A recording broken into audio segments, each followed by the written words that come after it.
Dengan giat hari ini seperti apa, Pak?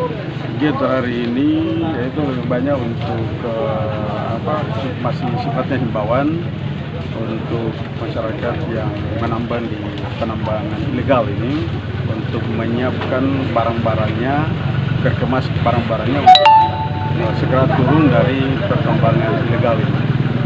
Ya, untuk ini sekedar sosialisasi ataukah ada penyisiran-penyisiran juga, Pak? Hari ini kita semacam sosialisasi atau himbauan saja kepada seluruh penambang agar mereka sendiri yang menertibkan barang-barangnya. Kita setelah beberapa hari kemudian kalau memang belum ada penertiban dan sebagainya maka akan kita tertibkan. Untuk personel yang giat hari ini berapa banyak, Pak? Personel hari ini Satpol PP 50 kurang lebih, polisi sekitar 30-an, 60-an. 60-an dan TNI? Dari TNI hari ini belum terlibat. Jadi untuk ini jadi ada tiga gabungan dari tiga, TNI, Polri dan Satpol PP, Pak.